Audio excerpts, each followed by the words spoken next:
आप सभी श्रोता मित्रों को मेरा हार्दिक नमस्कार।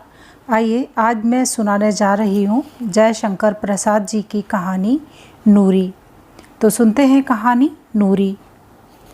ए तुम कौन? बोलते नहीं तो मैं बुलाऊं किसी को? कहते हुए उसने छोटा सा मुंह खोला ही था कि युवक ने हाथ उसके मुंह पर रखकर उसे दूसरे हाथ से दबा लिया। वह विवश चुप हो गई और भी आज पहला ही अवसर था जब उसने केसर, कस्तूरी और अंबर से बसा हुआ यौवन पूर्ण उद्वेलित आलिंगन पाया था। उधर किरण भी पवन के एक झोंके के साथ किसलयों को हटाकर घुस पड़ी। दूसरे ही क्षण उस कुंज के भीतर छनकर आती हुई चांदनी में जौहर से भरी कटार चमचमा उठी। भयभीत मृगशावक सी काली आंखें अपनी निरीहता में दया की प्राणों की भीख मांग रही थीं। युवक का हाथ रुक गया। उसने मुंह पर उंगली रखकर चुप रहने का संकेत किया। नूरी कश्मीर की कली थी। सिकरी के महलों में उसके कोमल चरणों की नृत्य कला प्रसिद्ध थी। उस कलिका का आमोद मकरंद अपनी सीमा में मचल रहा था। उसने समझा कोई मेरा साहसी प्रेमी है जो महाबली अकबर की आंख में चौली क्रीड़ा के समय पतंग सा प्राण देने आ गया है। नूरी ने इस कल्पना के सुख में अपने को धन्य समझा और चुप रहने का संकेत पाकर युवक के मधुर अधरों पर अपने अधर रख दिए। युवक भी आत्मविस्मृत सा उस सुख में पल भर के लिए तल्लीन हो गया। नूरी ने धीरे से कहा, यहाँ से जल्द चले जाओ। कल बांध पर पहले पहर की नौबत बजने के समय मौलसरी के नीचे मिलूंगी। युवक धीरे धीरे वहाँ से खिसक गया। नूरी शिथिल चरण से लड़खड़ाती हुई दूसरे कुंज की ओर चली, जैसे कई प्याले अंगूरी चढ़ा ली हो। उसके जैसी कितनी ही सुंदरियां अकबर को खोज रही थीं। संपूर्ण चंद्र इस खेल को देखकर हंस रहा था। नूरी अब किसी कुंज में घुसने का साहस नहीं रखती थी। नरगिस कुंज से निकलकर आ रही थी। उसने नूरी से पूछा, क्यों उधर देख आई? नहीं, मुझे तो नहीं मिले। तो फिर चल इधर कामनी के झाड़ों में देखूं। तू ही जा, मैं थक गई हूँ। नरगिस चली गई। मालती की झुकी हुई डाल की अंधेरी छाया में धड़कते हुए हृदयों को हाथों से दबाए नूरी खड़ी थी। पीछे से किसी ने उसकी आंखों को बंद कर लिया। नूरी की धड़कन और बढ़ गई। उसने साहस से कहा, मैं पहचान गई। जहाँ पनाह उसके मुंह से निकला ही था कि अकबर ने उसका मुंह बंद कर लिया और धीरे से उसके कानों में कहा, मरियम को बता देना, सुल्ताना को नहीं, समझी ना? मैं उस कुंज में जाता हूँ। अकबर के जाने के बाद ही सुल्ताना वहाँ आई। नूरी उसी की छत्र छाया में रहती थी। पर अकबर की आशा? उसने दूसरी ओर सुल्ताना को बहका दिया। मरियम धीरे धीरे वहाँ आई। वह ईसाई बेगम इस आमोद प्रमोद से परिचित न थी, तो भी यह मनोरंजन उसे अच्छा लगा। नूरी ने अकबर वाला कुंज उसे बता दिया। घंटों के बाद जब सुंदरियां थक गई थीं, तब मरियम का हाथ पकड़े अकबर बाहर आए। उस समय नौबत खाने से मीठी मीठी सोहनी बज रही थी। अकबर ने एक बार नूरी को अच्छी तरह देखा। उसके कपोलों को थपथपा कर उसको पुरस्कार दिया। आँख मिचौनी हो गई। सिगरी की झील जैसे लहरा रही है, वैसा ही आंदोलन नूरी के हृदय में हो रहा है। वसंत की चांदनी में भ्रम हुआ कि उसका प्रेमी युवक आया है। उसने चौंक कर देखा, किंतु कोई नहीं था। मौलसरी के नीचे बैठे हुए उसे एक घड़ी से अधिक हो गया। जीवन में आज पहले ही वह अभिसार का साहस कर सकी है। भय से उसका मन कांप रहा है, पर लौट जाने का मन नहीं चाहता। उत्कंठा और प्रतीक्षा कितनी पागल सहेलियां हैं। दोनों उसे उछालने लगीं। किसी ने पीछे से आकर कहा, मैं आ गया। नूरी ने घूम कर देखा। लंबा सा गौर वर्ण का युवक उसकी बगल में खड़ा है। वह चांदनी रात में उसे पहचान गई। उसने कहा, शाहजादा याकूब खां? हाँ, मैं ही हूँ। कहो, तुमने क्यों बुलाया है? नूरी सन्नाटे में आ गई। इस प्रश्न में प्रेम की गंध भी नहीं थी। वह भी महलों में रह चुकी थी। उसने भी पैंतरा बदल दिया। आप वहाँ क्यों गए थे? मैं इसका जवाब ना दूं तो? नूरी चुप रही। याकूब ने कहा, तुम जानना चाहती हो? ना बताइए। बताऊं तो मुझे आप डरते हैं तो ना बताइए। अच्छा, तो तुम सच बताओ कि कहाँ की रहने वाली हो? मैं कश्मीर में पैदा हुई हूँ। याकूब खां अब उसके समीप ही बैठ गया। उसने पूछा, कहाँ? श्रीनगर के पास ही मेरा घर है। यहाँ क्या करती हो? नाचती हूँ, मेरा नाम नूरी है। कश्मीर जाने का मन नहीं करता? नहीं। क्यों? वहाँ जाकर क्या करूँगी? सुल्तान यूसुफ खान ने मेरा घर बार छीन लिया है। मेरी माँ बेड़ियों में जकड़ी हुई दम तोड़ती होगी या मर गई होगी। मैं कहकर छुड़वा दूँगा, तुम यहाँ से चलो। नहीं, मैं यहाँ से नहीं जा सकती। पर शाहज़ादा साहब, आप वहाँ क्यों गए थे? मैं जान गई। नूरी, तुम जान गई हो तो अच्छी बात है। मैं भी बेड़ियों में पड़ा हूँ। यहाँ अकबर के चंगुल में छटपटा रहा हूँ। मैं कल रात को उसी के कलेजे में कटार भोंक देने के लिए गया था। शाहजहाँ को मारने के लिए? भय से चौंककर नूरी ने कहा। हाँ नूरी, वहाँ तुम ना आती तो मेरा काम न बिगड़ता। कश्मीर को हड़पने की उसकी। याकूब रुककर पीछे देखने लगा। दूर कोई चला जा रहा था। नूरी भी उठ खड़ी हुई और दोनों नीचे झील की ओर उतर गए।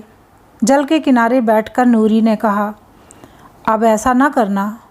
क्यों ना करूं? मुझे कश्मीर से बढ़कर और कौन प्यारा है? मैं उसके लिए क्या नहीं कर सकता? यह कहकर याकूब ने लंबी सांस ली। उसका सुंदर मुख वेदना से विवर्ण हो गया। नूरी ने देखा, वह प्यार की प्रतिमा है। उसके हृदय में प्रेम लीला करने की वासना बलवती हो चली थी। फिर यह एकांत और बसंत की नशीली रात। उसने कहा, आप चाहे कश्मीर को प्यार करते हों, पर कुछ लोग ऐसे भी हो सकते हैं जो आपको प्यार करते हों। पागल, मेरे सामने एक ही तस्वीर है, फूलों से भरी, फलों से लदी हुई, सिंध और झेलम की घाटियों की हरियाली। मैं इस प्यार को छोड़कर दूसरी ओर। चुप रहिए शाहज़ादा साहब, आप धीरे से नहीं बोल सकते तो चुप रहिए। यह कहकर नूरी ने एक बार फिर पीछे की ओर देखा। वह चंचल हो रही थी, मानो आज ही उसके वसंतपूर्ण यौवन की सार्थकता है और वह विद्रोही युवक सम्राट अकबर के प्राण लेने और अपने प्राण देने पर तुला है। कहते हैं कि तपस्वी को डिगाने के लिए स्वर्ग की अप्सराएं आती हैं। आज नूरी अप्सरा बन रही थी। उसने कहा, तो मुझे कश्मीर ले चलिएगा? याकूब के समीप और सटकर भयभीत सी होकर वह बोली, बोलिए, मुझे ले चलिएगा। मैं भी इन सुनहरी बेड़ियों को तोड़ना चाहती हूँ। तुम मुझको प्यार करती हो नूरी? दोनों लोगों से बढ़कर नूरी उन्मादिनी हो रही थी। पर मुझे तो अभी एक बार फिर वही करना है जिसके लिए तुम मना करती हो। बच जाऊंगा तो देखा जाएगा। यह कहकर याकूब ने उसका हाथ पकड़ लिया। नूरी नीचे से ऊपर तक थरथराने लगी। उसने अपना सुंदर मुख याकूब के कंधे पर रख दिया। नहीं, अब ऐसा ना करो, तुमको मेरी कसम। सहसा चौंक कर युवक फुर्ती से उठ खड़ा हुआ और नूरी जब तक संभलती तब तक वह वहाँ न था। अभी नूरी 2 पग भी बढ़ने न पाई थी कि मादम तातारी का कठोर हाथ उसके कंधों पर पहुँचा। तातारी ने कहा, सुल्ताना तुमको कब से खोज रही है। सुल्ताना बेगम और बादशाह चौसरी खेल रहे थे। उधर पचीसी के मैदान में सुंदरियां गोटें बनकर चाल चल रही थीं। नौबत खाने से पहले पहर की सुरीली शहनाई बज रही थी। नगाड़े पर अकबर की बांधी हुई गति में लड़की थिरक रही थी। जिस धुन में अकबर चाल भूल गए, उनकी गोट पिट गई। पिटी हुई गोट दूसरी न थी, वह थी नूरी। उस दिन की थपकियों ने उसको साहसी बना दिया था। वह मचलती हुई बिसात के बाहर तिबाही में चली आई। पासे हाथ में लिए हुए अकबर उसकी ओर देखने लगे। नूरी ने अल्हड़पन से कहा, तो मैं मर गई? तू जीती रह, मरेगी क्यों? फिर दक्षिण नायक की तरह उसका मनोरंजन करने में चतुर अकबर ने सुल्ताना की ओर देखकर कहा, इसका नाम क्या है? मन में सोच रहे थे उस रात की आँख मिचौनी वाली घटना। यह कश्मीर की रहने वाली है, इसका नाम नूरी है, बहुत अच्छा नाचती है। सुल्ताना ने कहा। मैंने तो कभी नहीं देखा। तो देखिए ना नूरी, तू इसी शहनाई की गत पर नाच सकेगी? क्यों नहीं जहाँ पनाह। गोटें अपने अपने घर में जहाँ की तहाँ बैठी रहीं। नूरी का वासना और उन्माद से भरा हुआ नृत्य आरंभ हुआ। उसके नूपुर खुले हुए बोल रहे थे। वह नाचने लगी जैसे जल तरंग। वागीश्वरी के विलंबित स्वरों में अंगों के अनेक मरोड़ों के बाद जब कभी वह चुन चुन कर एक दो घुंघरू बजा देती, तब अकबर वाह वाह कह उठता। घड़ी भर नाचने के बाद जब शहनाई बंद हुई, तब अकबर ने उसे बुलाकर कहा, नूरी, तू कुछ चाहती है? नहीं जहाँ पनाह, कुछ भी। मैं अपनी माँ को देखना चाहती हूँ, छुट्टी मिले तो। सिर नीचे किए हुए नूरी ने कहा। दुत, और कुछ नहीं? और कुछ नहीं। अच्छा, तो जब मैं काबुल चलने लगूँगा तब तू भी वहाँ चल सकेगी। फिर गोटें चलने लगी, खेल होने लगा। सुल्ताना और शहंशाह दोनों ही इस चिंता में थे कि दूसरा हारे। यही तो बात है, संसार चाहता है कि तुम मेरे साथ खेलो, पर सदा तुम ही हारते रहो। नूरी फिर गोट बन गई थी, अब की वही फिर पिटी। उसने कहा, मैं मर गई। अकबर ने कहा, तू अलग जा बैठ। छुट्टी पाते ही थकी हुई नूरी पचीसी के समीप अमराई में जा घुसी। अभी वह नाचने की थकावट से अंगड़ाई ले रही थी, सहसा याकूब ने आकर उसे पकड़ लिया। उसके शिथिल सुकुमार अंगों को दबाकर उसने कहा, नूरी, मैं तुम्हारे प्यार को लौटा देने के लिए आया हूँ। व्याकुल होकर नूरी ने कहा, नहीं नहीं, ऐसा न करो, मैं आज मरने मारने पर तुला हूँ। तो क्या फिर तुम आज उसी काम के लिए? हाँ नूरी। नहीं शाहज़ादा याकूब, ऐसा न करो। मुझे आज शहंशाह ने कश्मीर जाने की छुट्टी दे दी है। मैं तुम्हारे साथ भी चल सकती हूँ, पर मैं वहाँ न जाऊँगा नूरी, तुम भूल जाओ। नूरी उसे अपने हाथों में जकड़े थी, किंतु याकूब का देश प्रेम उसकी प्रतिज्ञा की पूर्ति मांग रहा था। याकूब ने कहा, नूरी, अकबर सिर झुकाने से मान जाए सो नहीं, वह तो झुके हुए सर पर भी चढ़ बैठना चाहता है। मुझे छुट्टी दो, मैं यही सोचकर सुख में मर सकूंगा कि कोई मुझे प्यार करता है। नूरी सिसक कर रोने लगी। याकूब का कंधा उसके आंसुओं की धारा से भीगने लगा। अपनी कठोर भावनाओं से उन्मत्त और विद्रोही युवक शाहजादा ने बलपूर्वक अभी अपने को रमणी के बाहुपाश से छुड़ाया ही था कि चार तातारी दासियों ने अमराई के अंधकार से निकलकर दोनों को पकड़ लिया। अकबर की विसात अभी बिछी थी, पासे अकबर के हाथ में थे। दोनों अपराधी सामने लाए गए। अकबर ने आश्चर्य से पूछा, याकूब खां? याकूब के नतमस्तक की रेखाएं अठी जा रही थीं। वह चुप था। फिर नूरी की ओर देखकर शहंशाह ने कहा, तो इसीलिए तू कश्मीर जाने के लिए छुट्टी मांग रही थी? वह भी चुप। याकूब, तुम्हारा यह लड़कपन यूसुफ खां भी न सहते, लेकिन मैं तुम्हें छोड़ देता हूँ। जाने की तैयारी करो, मैं काबुल से लौटकर कश्मीर जाऊँगा। संकेत पाते ही तातारियाँ याकूब को ले चलीं। नूरी खड़ी रही। अकबर ने उसकी ओर देखकर कहा, इसे बुर्ज में ले जाओ। नूरी बुर्ज के तहखाने में बंदिनी हुई। 18 बरस बाद जब अकबर की नवरत्न सभा उजड़ चुकी थी, उसके प्रताप की ज्योति आने वाले अंतिम दिन की उदास और धुंधली छाया में विलीन हो रही थी।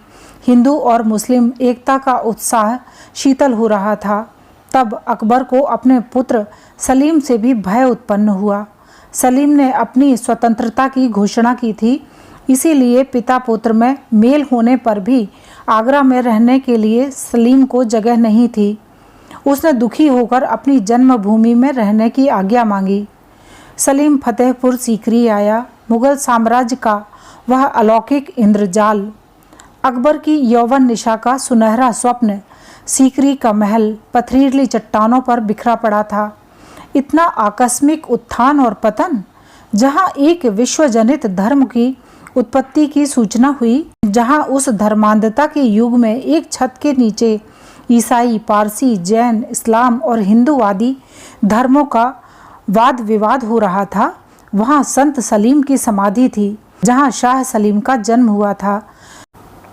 वहीं अपनी अपूर्णता और खंडहरों में अस्त व्यस्त सीकरी का महल अकबर के जीवन काल में ही निर्वासित सुंदरी की तरह दया का पात्र, श्रृंगार विहीन और उजड़ा पड़ा था।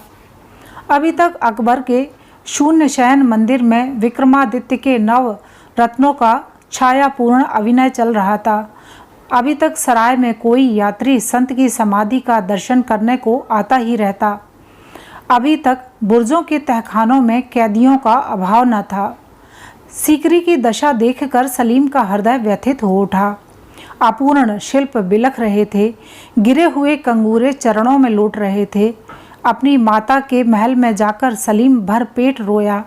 वहाँ जो इने गिने दास और दासियाँ और उनके दारोगे बच रहे थे, भिकमंगों की सी दशा में फटे चीथड़ों में उसके सामने आए। सब समाधि के लंगर खाने से भोजन पाते थे। सलीम ने समाधि का दर्शन करके पहले आज्ञा दी कि तहखाने में जितने बंदी हैं सब छोड़ दिए जाएं। सलीम को मालूम था कि वहाँ कोई राजनीतिक बंदी नहीं है। दुर्गंध से सने हुए कितने ही नरकंकाल संत सलीम की समाधि पर आकर प्रसन्नता से हिचकी लेने लगे और युवराज सलीम के चरणों को चूमने लगे। उन्हीं में एक नूरी भी थी। उसका यौवन कारागार की कठिनाइयों से कुचल गया था। सौंदर्य अपने 2-4 रेखा चिन्ह छोड़कर समय के पंखों पर बैठकर उड़ गया था। सब लोगों को जीविका बंटने लगी। लंगर खाने का नया प्रबंध हुआ। उसमें से नूरी को सराय में आए हुए यात्रियों को भोजन देने का कार्य मिला। वैशाखी की चांदनी थी। झील के किनारे मौलसरी के नीचे कव्वालों का जमघट था। लोग मस्ती में झूम झूम कर गा रहे थे। मैंने अपने प्रियतम को देखा था। वह सौंदर्य मदिरा की तरह नशीला, चांदनी सा उज्ज्वल, तरंगों सा यौवन पूर्ण और अपनी हंसी सा निर्मल था। किंतु हलाहल भरी उसकी अपांग धारा आह निर्दय। मरण और जीवन का रहस्य उनके संकेतों में छिपा था। आज भी न जाने क्यों भूलने में असमर्थ हूँ। कुंजों में फूलों के झुरमुट में तुम छिप सकोगे। तुम्हारा वह चिर विकासमय सौंदर्य, वह दिगंत व्यापी सौरभ तुमको छिपने देगा। मेरी विकलता को देखकर प्रसन्न होने वाले मैं बलिहारी। नूरी वहीं खड़ी होकर सुन रही थी। वह कव्वालों के लिए भोजन लिवाकर आई थी। गाढ़े का पायजामा और कुर्ता, उस पर गाढ़े की ओढ़नी, उदास और दयनीय मुख पर निरीहता की शांति। नूरी में विचित्र परिवर्तन था। उसका हृदय अपनी विवश पराधीनता भोगते भोगते शीतल और भगवान की करुणा का अवलंबी बन गया था। जब संत सलीम की समाधि पर वह बैठकर भगवान की प्रार्थना करती थी, तब उसके हृदय में किसी प्रकार की सांसारिक वासना या अभाव अभियोग का योग न रहता। आज न जाने क्यों इस संगीत से उसकी सोई हुई मनोवृत्ति को जगा दिया। वही मौलसरी का वृक्ष था। संगीत का वह अर्थ चाहे किसी अज्ञात लोक की परम सीमा तक पहुंचता हो, किंतु आज तो नूरी अपने संकेत स्थल की वही घटना स्मरण कर रही थी जिसमें एक सुंदर युवक ने अपने हृदय की बातों को खोल देने का रहस्य था। वह कश्मीर का शाहजादा आज कहाँ होगा? नूरी ने चंचल होकर वहीं थालों को रखवा दिया और स्वयं धीरे धीरे अपने उत्तेजित हृदय को दबाए हुए संत की समाधि की ओर चल पड़ी। संगमरमर की जालियों से टिककर वह बैठ गई। सामने चंद्रमा की किरणों का समारोह था। वह ध्यान निमग्न थी। उसकी निश्चल तन्मयता के सुख को नष्ट करते हुए किसी ने कहा, नूरी, क्या अभी सराय में खाना न जाएगा? वह सावधान होकर खड़ी हुई। लंगर खाने से रोटियों का थाल लेकर सराय की ओर चल पड़ी। सराय के फाटक पर पहुंचकर वह निराश्रित भूखों को खोज खोज कर रोटियां देने लगी। एक कोठरी के समीप पहुंचकर उसने देखा कि एक युवक टूटी हुई खाट पर पड़ा कराह रहा है। उसने पूछा, क्या है भाई, तुम बीमार हो क्या? मैं तुम्हारे लिए कुछ कर सकती हूँ तो बताओ। बहुत कुछ, टूटे स्वर से युवक ने कहा। नूरी भीतर चली गई। उसने पूछा, क्या है, कहिए। पास में पैसा न होने से ये लोग मेरी खोज नहीं लेते। आज सवेरे से मैंने जल नहीं पिया। पैर इतने दुख रहे हैं कि मैं उठ नहीं सकता। कुछ खाया भी न होगा। कल रात को यहाँ पहुँचने पर थोड़ा सा खा लिया था, पैदल चलने से पैर सूज आए हैं, तब से यूं ही पड़ा हूँ। नूरी थाल रखकर बाहर चली गई, पानी लेकर आई। उसने कहा, लो अब उठकर कुछ रोटियां खा लो और पानी पी लो। युवक उठ बैठा। कुछ अन्न जल पेट में जाने के बाद जैसे उसे चेतना आ गई। उसने पूछा, तुम कौन हो? मैं लंगर खाने में रोटियां बांटती हूँ, मेरा नाम नूरी है। जब तक तुम्हारी पीड़ा अच्छी न होगी मैं तुम्हारी सेवा करूँगी, रोटियां पहुँचाऊँगी, जल रख जाऊँगी। घबराओ नहीं, यह मालिक सबको देखता है। युवक की विवर्ण आंखें प्रार्थना में ऊपर की ओर उठ गईं। फिर दीर्घ निश्वास लेकर उसने पूछा, क्या नाम बतलाया? नूरी ना? हाँ यही तो। अच्छा, तो तुम यहाँ महलों में जाती होगी? महल? हाँ, महलों की दीवारें तो खड़ी हैं। तब तुम नहीं जानती होगी, उसका नाम भी नूरी था। वह कश्मीर की रहने वाली थी। उससे आपको क्या काम है? मन ही मन काँप कर नूरी ने पूछा। मिले तो कह देना कि एक अभागे ने तुम्हारे प्यार को ठुकरा दिया था। वह कश्मीर का शहजादा था, पर अब तो भिकमंगे से भी। कहते कहते उसकी आंखों से आंसू बहने लगे। नूरी ने उसके आंसू पोंछकर पूछा, क्या अब भी उससे मिलने का मन करता है? वह सिसक कर कहने लगा, मेरा नाम याकूब खां है। मैंने अकबर के सामने तलवार उठाई और लड़ा भी। जो कुछ मुझसे हो सकता था वह कश्मीर के लिए मैंने किया। इसके बाद बिहार के भयानक तहखाने में बेड़ियों में जकड़ा हुआ कितने दिनों तक पड़ा रहा। सुना है कि सुल्तान सलीम ने वहाँ के अभागों को फिर से धूप देखने के लिए छोड़ दिया है। मैं वहीं से ठोकरें खाता हुआ चला आ रहा हूँ। हथकड़ियों से छूटने पर किसी अपने प्यार करने वाले को देखना चाहता था, इसी से सीकरी चला आया। देखता हूँ कि मुझे वह भी न मिलेगा। याकूब अपनी उखड़ी हुई सांसों को संभालने लगा और नूरी के मन में विगत काल की घटना, अपने प्रेम समर्पण का उत्साह, फिर उस मनस्वी युवक की अवहेलना सजीव हो उठी। आज जीवन का क्या रूप होता? आशा से भरी संसार यात्रा किस सुंदर विश्राम भवन में पहुंचती। अब तक संसार के कितने सुंदर रहस्य फूलों की तरह अपनी पंखुड़ियां खोल चुके होते। अब प्रेम करने का तो दिन नहीं रहा। हृदय में इतना प्यार कहाँ रहा जो दूंगी, जिससे यह ठूंठ हरा हो जाएगा। नहीं, नूरी ने मोह का जाल छिन्न कर दिया। वह अब उसमें न पड़ेगी, तो भी इस दयनीय मनुष्य की सेवा। किंतु यह क्या? याकूब हिचकियां ले रहा था। उसकी पुकार का संतोषजनक उत्तर नहीं मिला। निर्मम हृदय नूरी ने विलंब कर दिया। वह विचार करने लगी थी और याकूब को इतना अवसर नहीं था। नूरी उसका सिर हाथों पर लेकर उसे लिटाने लगी। साथ ही अभागे याकूब के खुले हुए प्यासे मुंह में नूरी की आंखों से आंसू टपाटप गिरने लगे। अभी आप सुन रहे थे जयशंकर प्रसाद जी द्वारा रचित कहानी नूरी। आपने कहानी पूरी सुनी, इसके लिए आपका बहुत बहुत धन्यवाद।